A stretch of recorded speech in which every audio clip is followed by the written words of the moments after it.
Hello, welcome to Podsongs. I'm Jack Stafford, and I interview inspiring people from all around the world who are in service to others as inspiration for a brand new song. Today we're going to talk about posture, so make sure you're sitting up straight. I've got a real expert. She's developed her own revolutionary approach that helps people achieve better health through better structure. It's a systematic approach to pain-free living. She's sold over 200,000 copies of her books, translated into 10 languages. She's now training teachers around the world to continue the work she started. Let's give a big welcome to Esther Gokhale.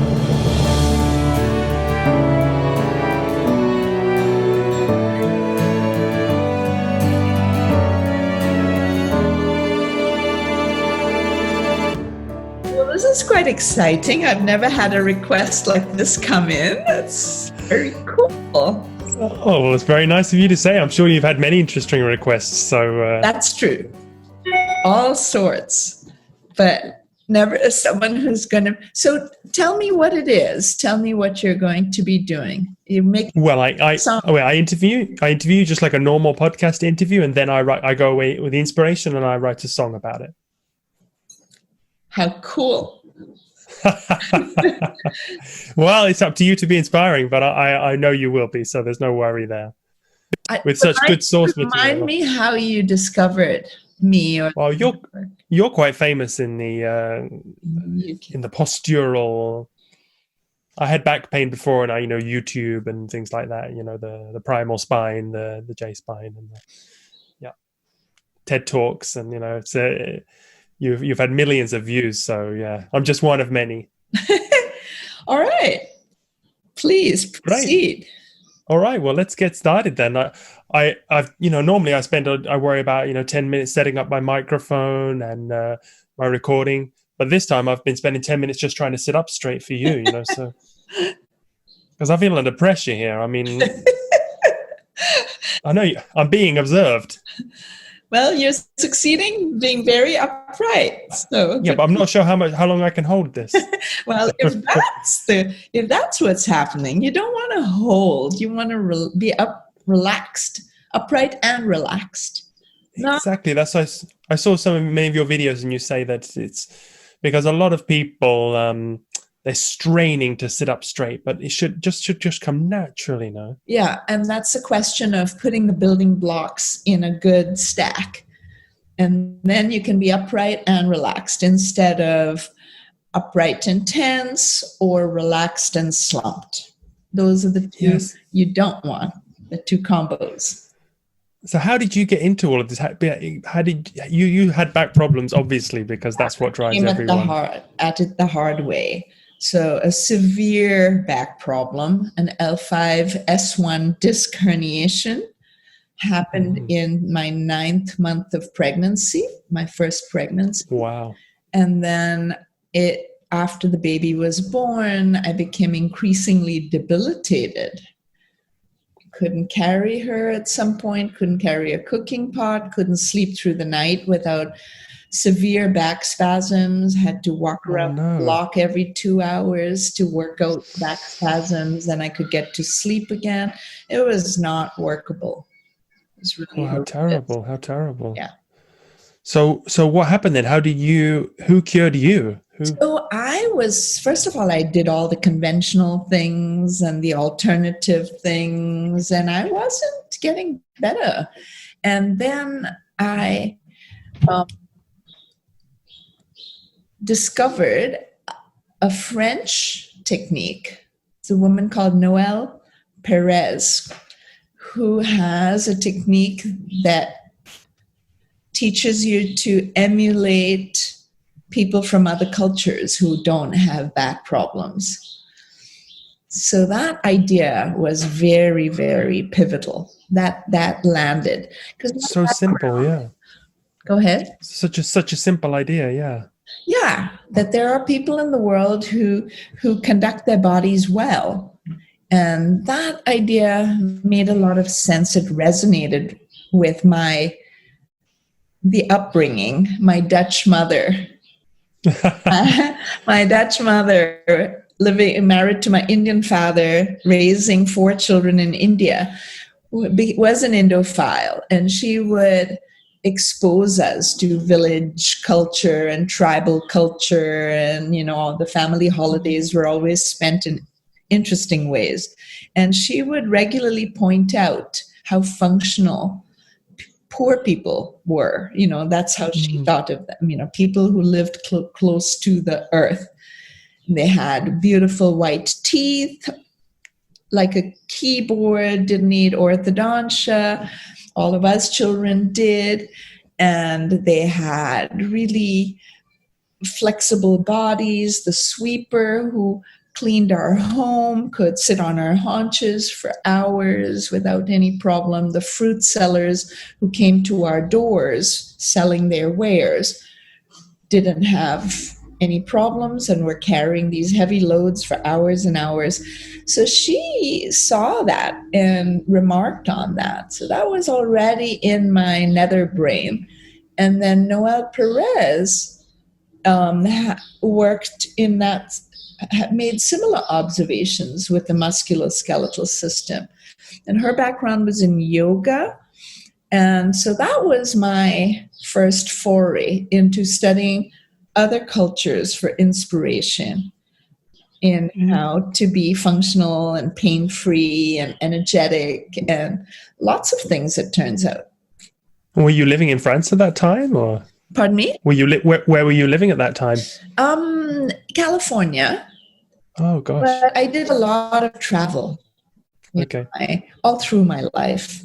Yeah, no, I was going to say you've been all over the world, so. I have been very fortunate. So, as a child on vacations, and then as an adult to observe cultures who still have very functional musculoskeletal systems. So once you found that this worked for you, you're the proof. You obviously felt this passion to, because I mean, how many people suffer with back pain? It's a horrible trajectory, because I ended up having one surgery a year later, you did, yeah. Having problems, the same problem recur, and then being offered another surgery. And here I am in my mid-20s, and it's not looking good at all. It's a very bleak outlook, because you weaken the structures, the muscular attachments are kind of carved away, and then they carve the bone to get to the area. And then if then the usual trajectory is after multiple back surgeries, now you're looking at a fusion, and the results are not good. And so, and that happened to me very early. And so I was in big trouble. And instead, by doing all the things that I've written in my book, stack sitting and stretch lying and glide walking and hip hinging and, doing all these life exercises, modifying the way I do life. Mm-hmm. I'm going to be 60 in 2 weeks, and I've had no problems at all with my body.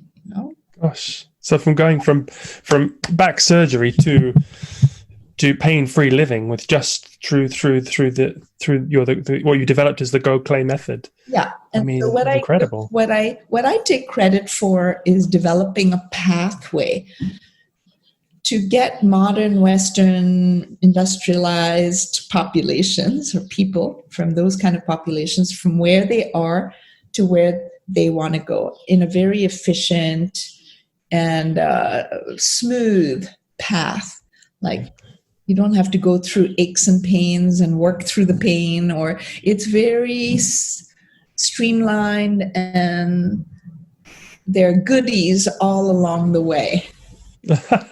So is that what makes it different to other methods of treating back pain? Is that what's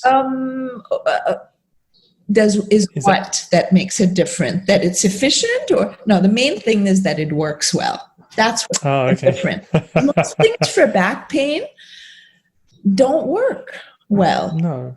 Even yoga and things like that. And, I mean, there's a crowdsourcing website I can share with you that describes 47 interventions. Oh, you have to make me a host for me to be able to share. Oh, okay. Well, I'm not sharing video, and this is just an audio But podcast. just for you to see. Yeah, I'll put it in the show notes. I can give you a link to it.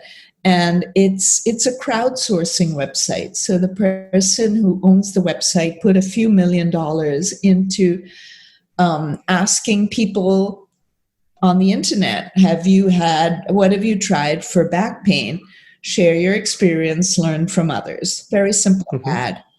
And he got a lot of data, and Stanford studied the website and validated the data. And the findings were that, and they were published in a paper, is crowdsourcing the new face of evidence-based medicine? Wow. And the short answer was yes, because you get a huge amount of data for a fraction of the cost. The results are very similar to randomized controlled trials. And there are a few things that show up here that nobody knows about, like posture and the Gokhale Method. Yes, because posture, I mean, I see some people with such terrible posture, and I can only imagine what's going on inside. They're compressing all their organs. How can you digest? How can you even breathe sitting like this? So you're right. And you've gone the next step of recognizing the connection between form and function. Your anatomy dictates your physiology to a great degree. It influences your physiology, So it's exactly what you're saying. The obvious connections are the nuts and bolts, like if you don't stack things, your joints are going to get worn and torn.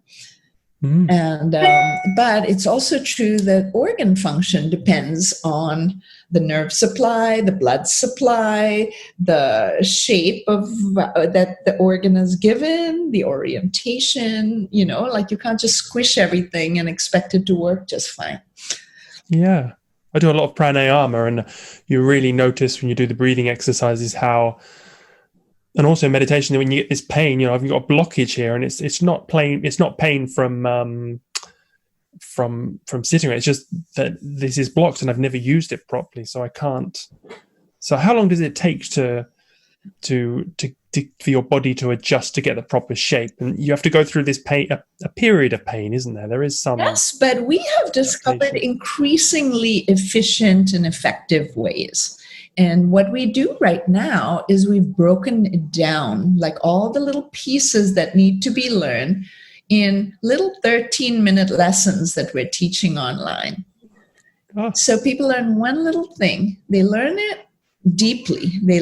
And it makes it easy to practice because they've only got one thing on their mind. Okay. And they marinate in that all day. And we recommend using digital devices to remind them to think of the thing. It could be simple. It could be a shoulder roll. And in the lesson, we coach them to do it just so. A little bit higher, a little bit out, back. No, you moved your chest, So we coach. And we have a couple of views of the person. So it works extremely well. And then they also see a picture or two, and they understand the anatomy of the area, why it's important to open, that almost everything that goes to and from the arm runs right under the pecs. And so they get the concept intellectually, visually, and kinesthetically. And that's part of our magic. That's such a great idea. Yeah, so they understand it, it looks right, it feels right. And then over time, we've been adding more arrows in our quiver, technological ways, like we have sensors that they can put on their body to remind them when they're going astray. And then we also use art, like today, I'm visiting someone and we show people old photographs. Oh yeah, and old, art from cultures and periods of history when people knew how to use their bodies. And that's inspiring. It's like a gift from the past or a gift from another culture that inspires people, because it really hits home like, wow, this is not just made up. It's not random. It's the way my ancestors used to be, and it's the way people who function well are. So it's very inspiring. And then we also have started importing some of their other practices like dance moves and music to make it fun to repeat the learning, like if it's sitting lessons, it's boring. Like the first time round you put up with sitting lessons, but after that you don't feel like returning as often as it takes to integrate. Right.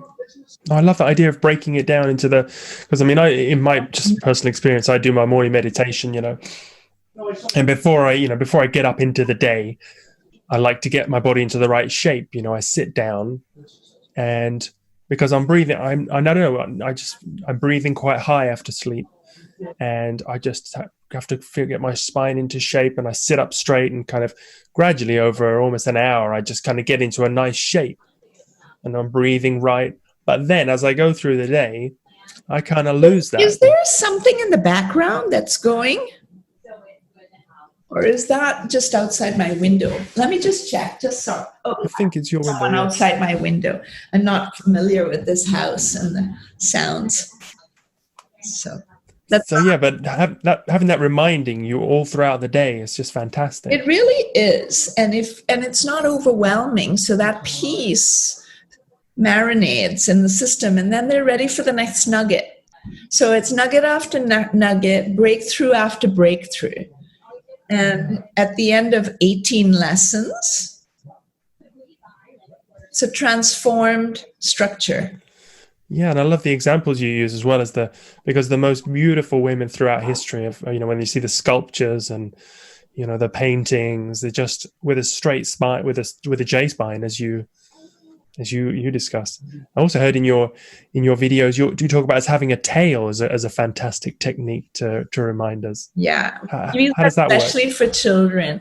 Put your dragon tail out behind you. Ducky butt, not tucky butt. Oh, that's a nice one.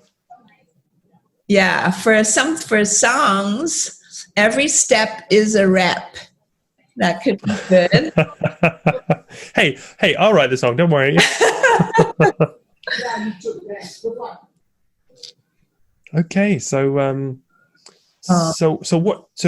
should we imagine these beautiful Greek goddesses when we're thinking of good posture, or what does good posture look like?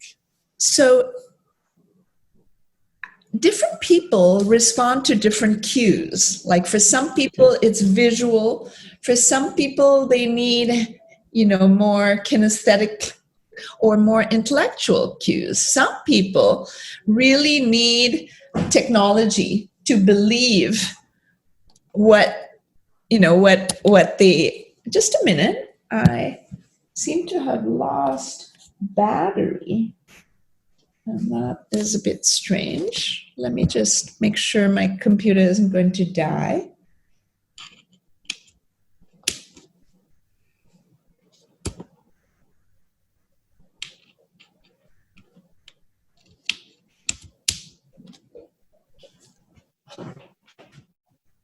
Oh, this whole thing came off. Uh-oh. I think we had a power outage. Okay, I see what happened. It's an old home, and everything is a little creaky. Are you in Stanford? No, I'm actually visiting Boston. Ah. I'm in a home that is like a living museum, a Japanese museum. Everything here, these are all the sumo throws. Oh, yes. Everything in this home is either Japanese or Irish. Old and inspiring, and I needed that. So, and she has been completely sequestered, as have I been, so it's safe for me to be here. Okay, wonderful. So like imagining, it's like bringing out a photograph of one's ancestors as far back as you have evidence of, or an old painting, is something that is very compelling because it's visual. It's also works its way through your intellect. It tells you, this is my heritage. This is my genetic stock. What happened? And I like for people to almost have a sense of indignation, like, why, what happened? What was I not bequeathed? That is my birth. You don't think they were just standing up straight just for the photo, and then afterwards they kind of... No, not the case, because you see people in photographs at work, and we also have their skeletons, their bones, their clothing. Right, yeah. And so you can see, like, if you go to a vintage clothing store, there's a lot more material in the front and there's a tiny bit of material in the back because the chest was expanded, the shoulders were very close together in the back. So you see, there's lots of evidence. And that helped a lot. It helps when your clothing is like that, no? I mean, it helps to... It reflects the posture, but it also perpetuates the posture. And that, unfortunately, is also true in a negative direction. Like today, the shoes that our teenagers wear are like straight up and down, reflecting their fallen arches, their pronated feet, and internally rotated legs. But it also perpetuates that, Yes. And so our car seats, for example, the headrests, which are now called head constraints, neck constraints, they come increasingly forward because they're designed to prevent, in the case of an accident, you don't want to have whiplash. So they come to meet people where they're at, which is increasingly forward, and now we're stuck with this. There is no way to do that. Since I've started sitting up a lot more straighter, I'm just so uncomfortable in public transport, airplanes, my own car. I just have to sit a cushion behind. The bucket seats are just so uncomfortable for me now. You're ruining my life there, Esther. I mean, I'm comfortable. Well, the good thing is you can almost always modify chairs. And right. I stuff cushions behind and blankets behind. And even better, if you have something which has sticky, frictiony surface, right. then you can actually put traction into your back while you sit. And that makes sitting not only comfortable, but even therapeutic. But we don't fit into modern society now. Don't you feel that, when you're driving, I know I feel when I'm sitting bolt upright and everyone in the car is, slouching back. And I feel kind of like a weirdo, I'm very comfortable. I've got my chest out. I'm sitting up bolt upright. But I look weird. Well, hopefully not. Hopefully you're beaming it out because people do copy what's around. And, my goal is to increasingly infect people with these older, wiser ways so that we reach a threshold number and we're beaming it out and people have, better models to mimic. But I'm going to have to start going down to town on horseback just so that I can, be comfortable, Yeah. Well, even if it looks unusual, there's something compelling if it's really relaxed. But do you ever get that? Do you ever feel self-conscious? Do you ever just slump just to sink back in? Or no. Have you been doing this so long now that... It's natural for me to be upright and relaxed. So it's not that I have something to let go and now I'm going to, if I let go, I'll stay right here. Right? I'm not doing anything to be upright. My chair is holding me tall. My shoulders are ratcheted back. I'm not making an effort. From time to time, I'll make an effort to go a little taller, to go a little further back and down, just as an exercise. But that'll be for 1 minute. So if you put your consciousness now in your shoulders, would they drop like a centimeter slightly? The place I am, well, they will go, yes, they'll go a little further back and a little further down.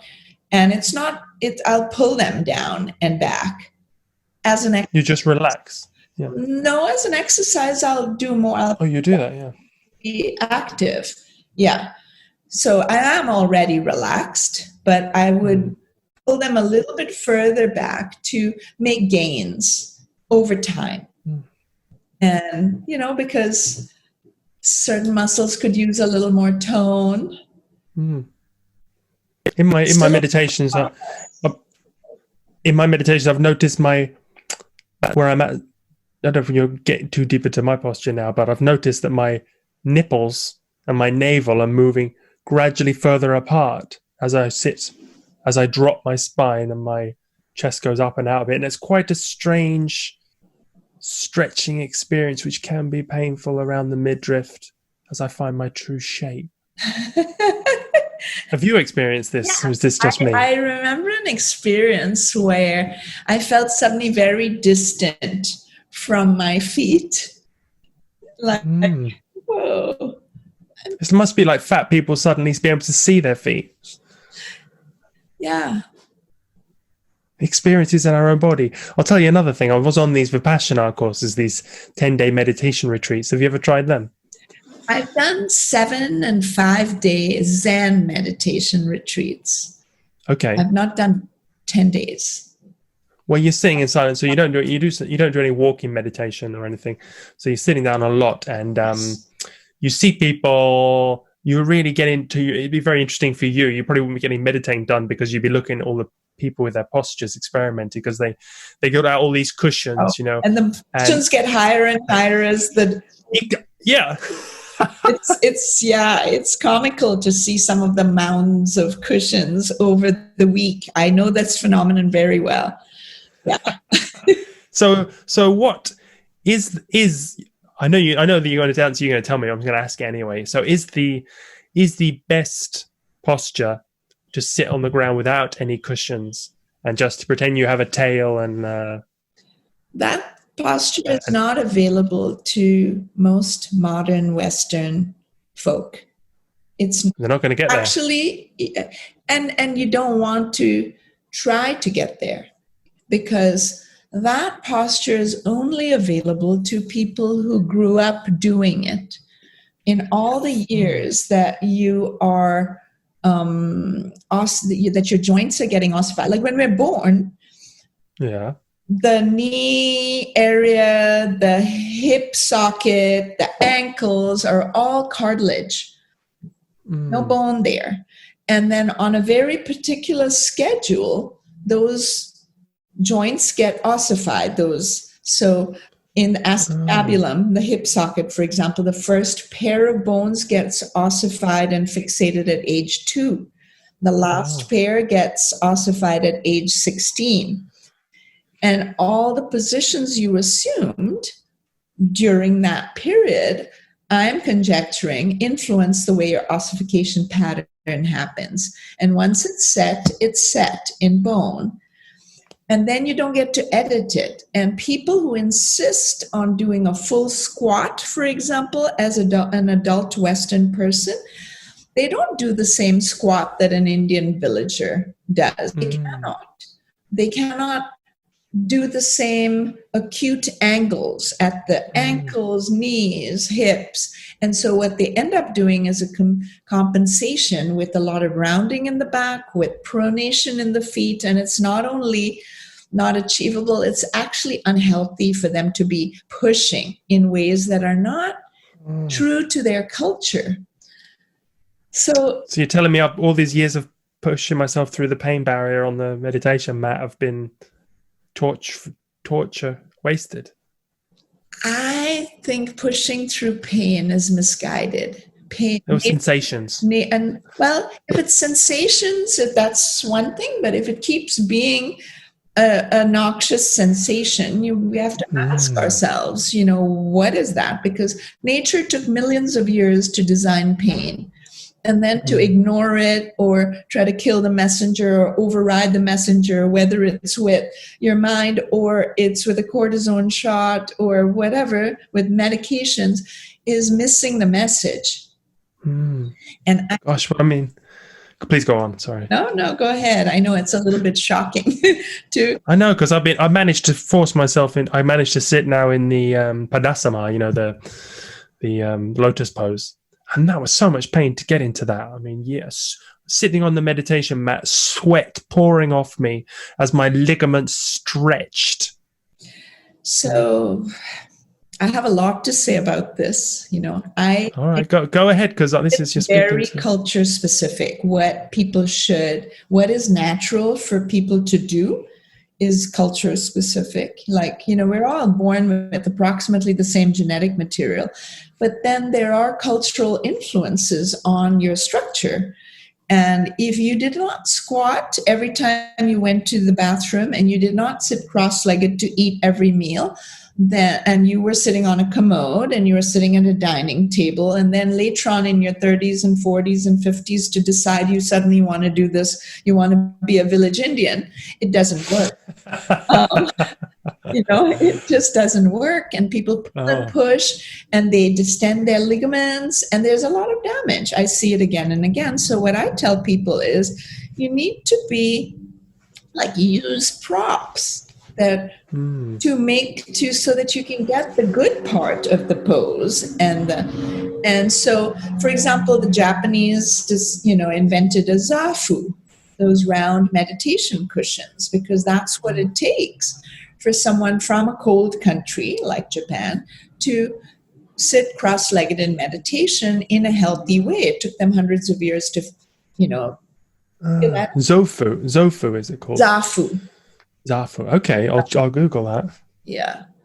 And, for modern Western people, often that isn't sufficient. What we need is a chair, and to perch on the edge of a chair. That's what it takes to achieve a truly relaxed J-spine, and forcing oneself on the floor without any props rarely works. No, I see no one else doing it in the meditation class. And maybe you were raised with, but if it hurts so much, I'll be happy to give you my opinion if you want to send me a picture of you sideways, where I can see your back. Oh, well, I would definitely do that. Since I've heard about the J-spine, I do try to stick my bottom out a lot more. You don't want to stick it out. I relax and I place it. But if you have a cushion for example, I'm sitting on the chair I designed, and it has a built-in wedge, So that when I sit with my sits bones behind me, my bottom is naturally out, and it's easy for me to stack. I don't have to make any effort to be upright. Like, my back is completely relaxed, and it has a J-spine. And it's beautiful. We have these sensors that we use to actually help people know what the shape of their spine is. And usually we start, it's called Spine Tracker, and it's 5 sensors. And then we show them where they're beginning, and then we show them where they've come to by the end of the course. So that's very cool, because then you can really see it, and you can see I'm arching my back to be upright, and something. Yeah, because you said that people can really hurt themselves by a friend of my girlfriend. She's done ballet for years, and she has, to us, she looks like the perfect posture, super straight, but she actually caused terrible back pain for herself through this. Yeah. So what was she experiencing? Was she just too straight? She didn't have like a J-spine? What do you think? In modern ballet, people are encouraged to tuck their pelvis. That's what I thought. And then there's only one way. There are 2 ways to be. You can relax, in which case you're going to slump. And then when you're on stage, you tends to be upright. And that makes sense. So the upper body looks very upright and open, but it's at the cost of the lumbar spine. So I know this phenomenon well, because that's where I come from. I used to be a gymnasts, ta-da, especially female gymnasts have a lot of pressure on them to arch their spine. At the end of every routine, you throw out. Yeah. Only the female gymnasts do that. And there's also pressure on female models to kind of stick their chest out, stick their bum back. And in the sex industry, there's a lot of pressure. So females have more pressure on them to have an arch in their spine and and they're also more apt to be good little girls growing up. So this arching of the back is very, very common in women. Mm. But sticking what's it called with the dance where you stick your bottom out the back? Is that Twerking? Twerking, yes. So is that posturally more correct? It can be done well, but it can also be done poorly. And that's true of almost everything. Yeah, so it depends where the impetus is coming from. If it's just the pelvis moving, that works. But if it's from higher up in the spine and you're arching your upper lumbar area, that's a problem. So there's good twerking and bad twerking. Yes. Okay, I must good bending and bad bending, and good sitting and bad sitting, and good basketball playing and bad basketball playing. Everything can be done in a way that's constructive or destructive. Yeah, but we're only going in one direction now with all the, like you say, the children's car seats and or everything around the cinema seats. Go on and on and on. And it's not encouraged to sit up straight. It's not encouraged to. Well, we're encouraged to sit up straight with just those words, sit up straight. Parent will tell their kid. And then the result is that the kid thrusts out their chests and to compensate for the rounding in the upper back. And now they've got two problems instead of one. So the fix is no better than the problem, the way we teach it. We have a lot of misguidelines, it's very unfortunate that we got posture even more wrong than we got diet. And that's pretty messed up. So that's saying. But do you think there's like a mental aspect as well? Because when you see a child who's slouching, or the shoulder blades are so in, and like you're crawling up into a ball, it's protection and rounded spine. It's just, it goes both ways. So it can reflect, not episodic grief. There's research on this, but sustained grief and trauma.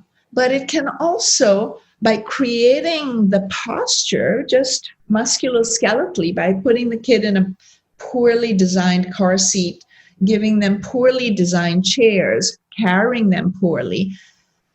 So then you're giving them the posture of grief, and then it becomes or depression. It becomes much easier to succumb to depression. And, there's a connection between posture and mental state. Yeah. There's research showing this. So, like if you have open upper body posture, it's much harder to be depressed, it turns out. And there's a New Zealand study, 2017 fMRI, so you can see what the brain is busy with, and they show these subjects images.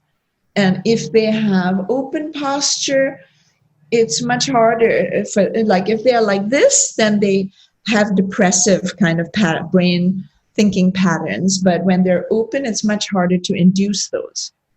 Yeah, it makes sense. And also when you walk into a new place or a busy bar and restaurant, or you're going to work, and it's sometimes hard to put your chest out and project this confidence if you're not a type A mega personality. You feel walking in with this kind of posture, you feel a bit like too self-important maybe, or too.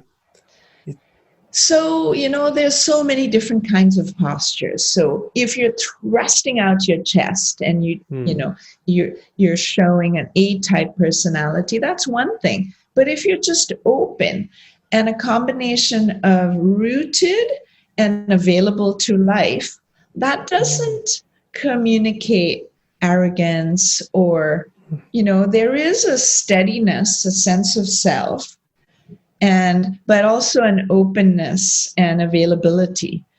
And so I don't want people to think that, having good posture is necessarily connected with extroversion or an A-type personality or arrogance, or no, there are a lot of positive, peaceful states that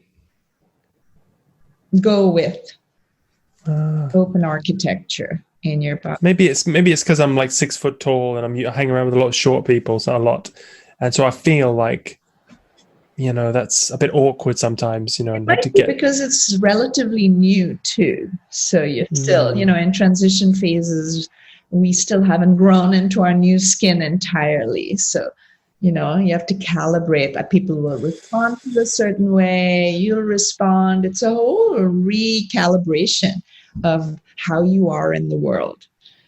I used to live in the Netherlands, and it was a lot easier there because I was one of the shorter people. They're the tallest people in the world. My mother is Dutch. My mother is Dutch, so I know it well. Did you get that from your mother, or? I'm 5'8", so not very tall. No, but still, not short. Still good. Yeah. Okay.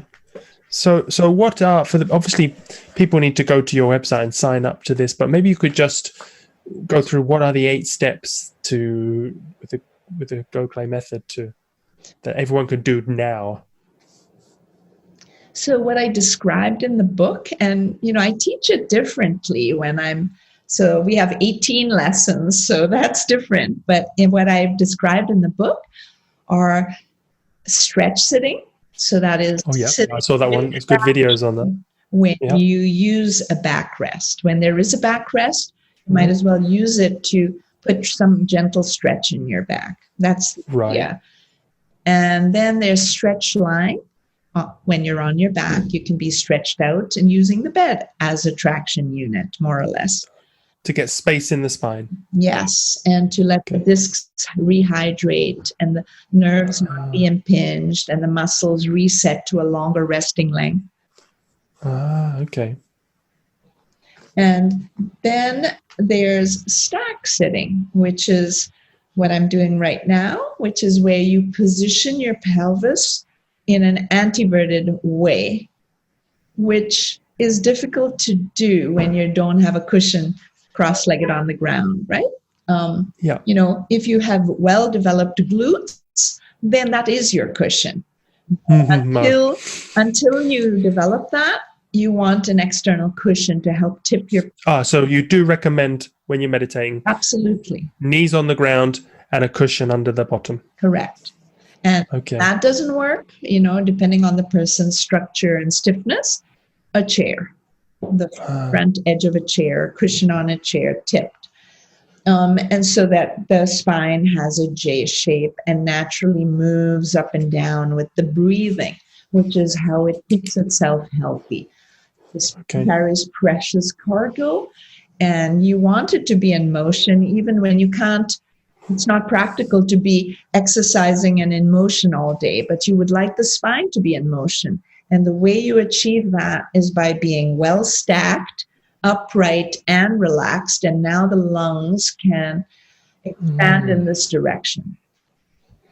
Yeah, just diaphragm down, stomach out. That's not the way I teach it. No, okay, gosh, I'm just please go on, please. It's I know that that's taught in meditation circles, but your lungs are here, and this direction of expansion is a very natural one we teach. Mm-hmm. And it's what happens to your rib cage to be fuller and more, a bigger breathing chamber. So you don't do diaphragmatic breathing? Not as a default. That is like a reserve kind of breathing. And people who I see who do mainly belly breathing and suppress their chest breathing have very underdeveloped chests and keep their belly muscles very flaccid because that's the only way they're available for expansion, easy expansion. So I think that you want to breathe this way. You want to breathe up and down in your back. Keep all of that in motion. It's necessary. You want to breathe this way because you want a nice full chest, like this woman has. You don't get that from breathing in your belly all day, every day. You need to be breathing in your chest to create that healthy stress on your ribs to be fuller and more available for breathing. And you want to be able to breathe in your belly, but not have it be the default.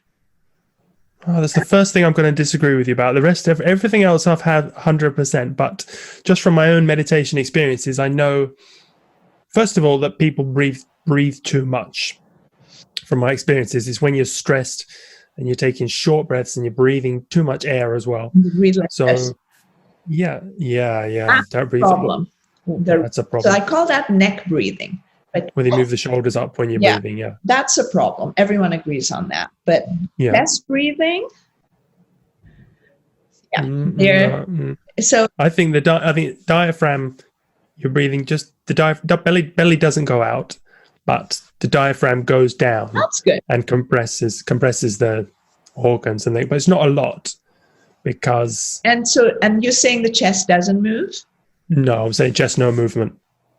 Okay, so there we have a disagreement. But so, and I think when you're meditating, you can do whatever you want. When you're doing Tai Chi, you can do whatever you want. They tuck their pelvis a little bit. It's not a problem for an hour. But what I'm teaching is what happens all day, every day. But the diaphragm is your breathing muscle that doesn't get, that should be a main muscle. It's the breathing muscle now. I mean, it's kind of what it's there for now.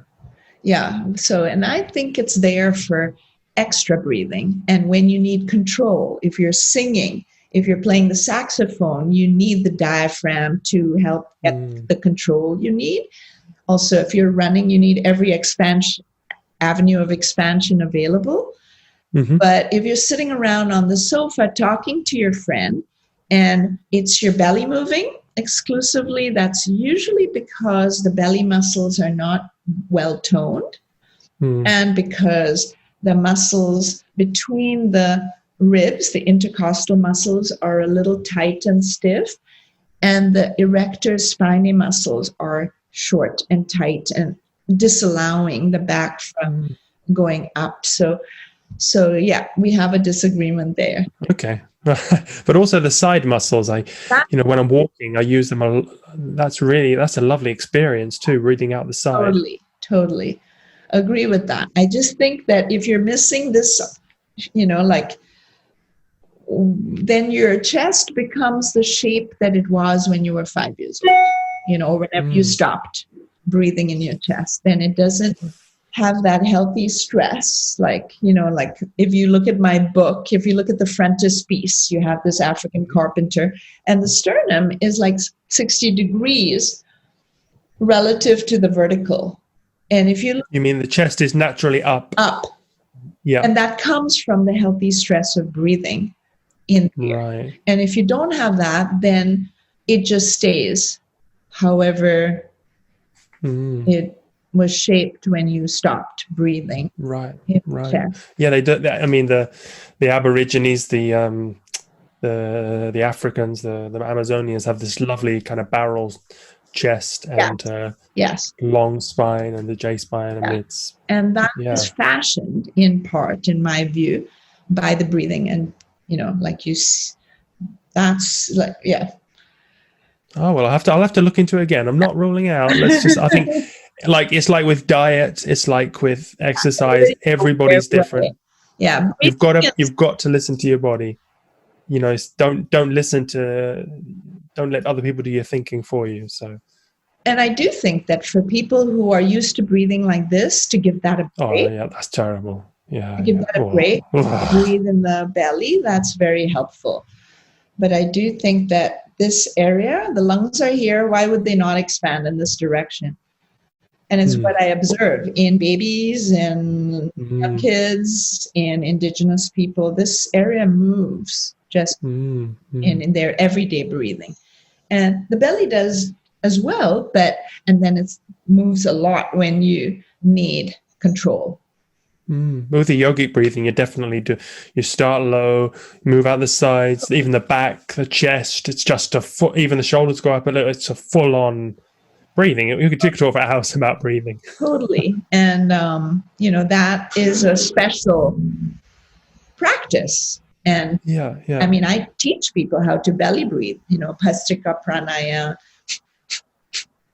all with the belly. And it's very helpful to know how to belly breathe and to be able to do it when you need it. But it's the default breathing. It's the everyday breathing that I'm describing. And do you work with children a lot? You mentioned that you have some. We do, and we have adults come, their parents come and learn with them, because that's who's going to influence them. That's who's going to buy their chair and give them reminders. And so we're actually writing a book about parenting for children, for good posture, and lots of ideas, parents, and how parents can help foster good posture in kids. And all your children have amazing posture? They do, I have to say. Younger too, because, with the older one, I didn't know what I was doing in the beginning, and then she had to learn it later. With the younger two, I knew I only had them because my back was better, and I knew how to carry them and remind them and do an increasing number of measures to help their posture. Yeah. So they do, and it's kind of striking because they are world-class athletes, like the ultimate frisbee.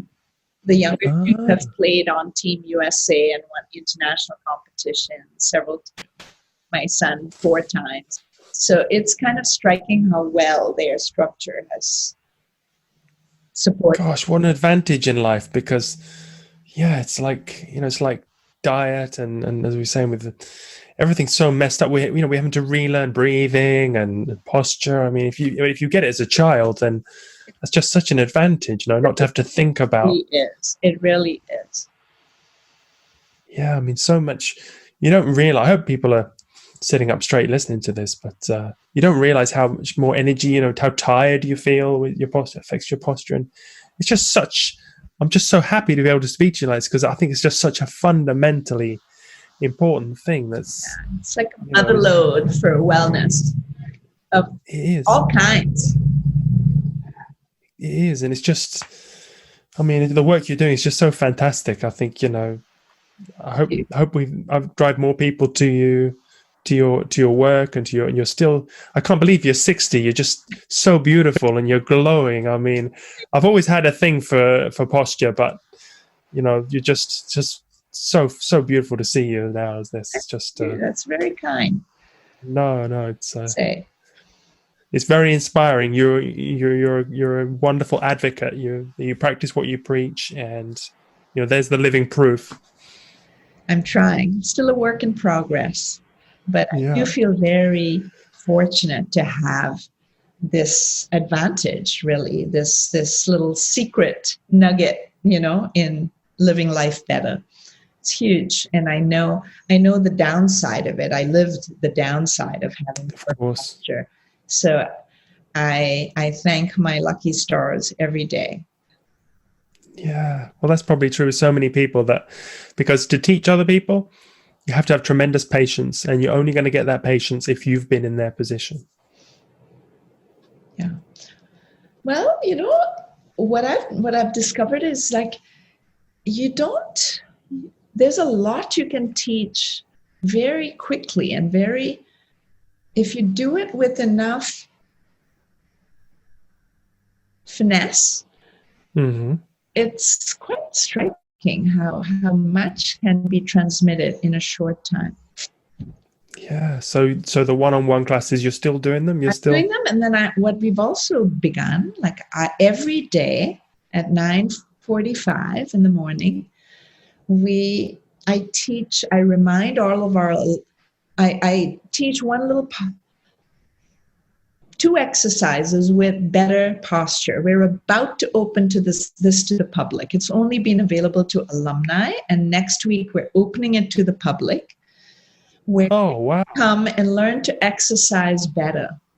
So it's called 1, 2, 3 move.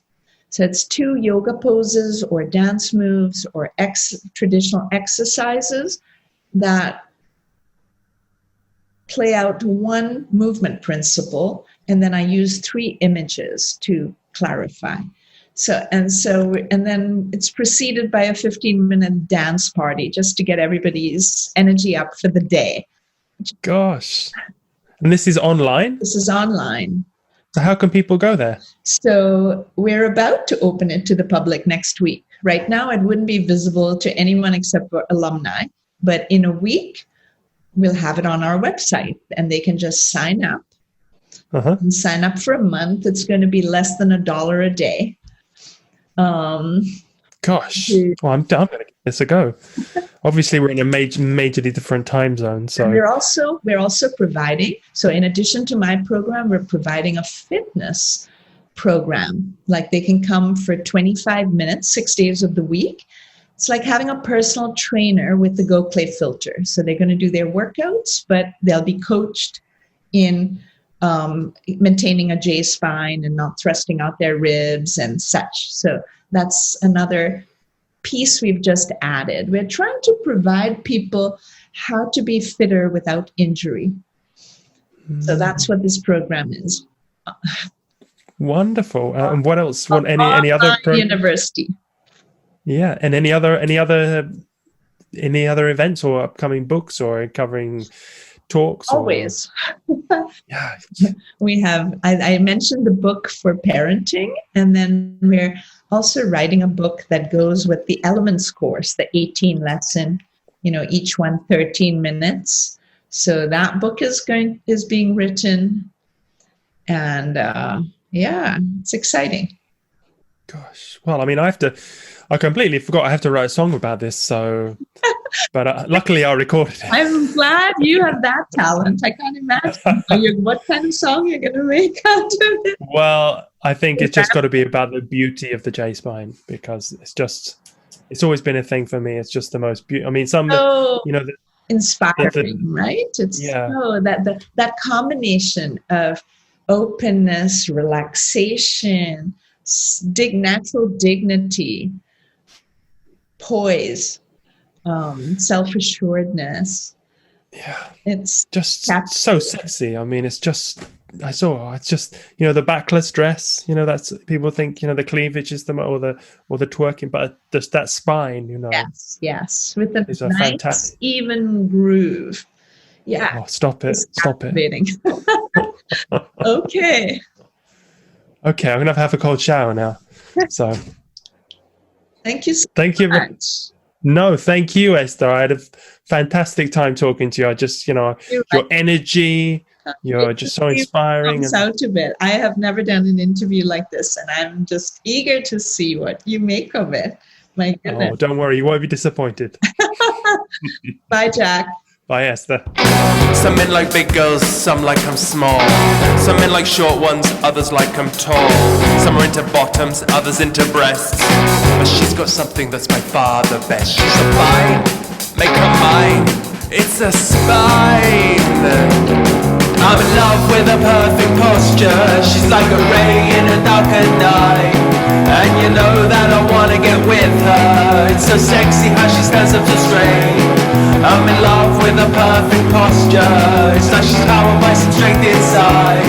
And that's the reason a girl was made for. And that's the back that I wanna ride.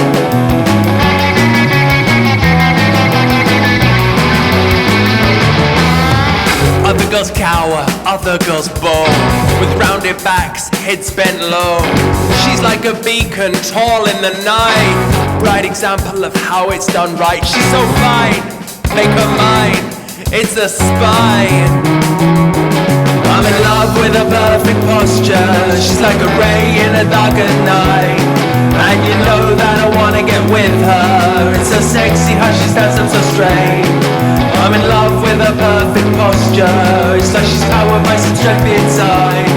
That's the reason a girl was made for. And that's a back that I wanna ride.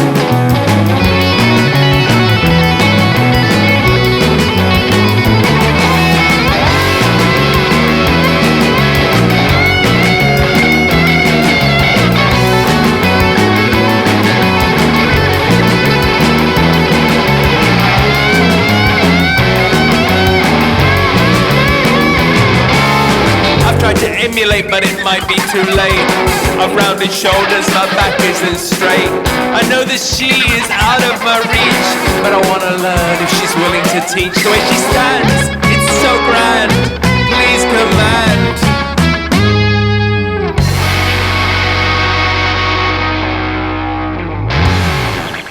Thanks for listening. If you enjoyed the show, please rate and review it on your podcast app, or search out the song on any of the major music services. Or you can download directly from podsongs.com. Buying the song directly is the best way you can help us financially. Thanks to Maurizio Sarnicola and Massimino Vodza for working with me on the music, and Dori Verba, my researcher. And thanks to you, the listener. See you next time.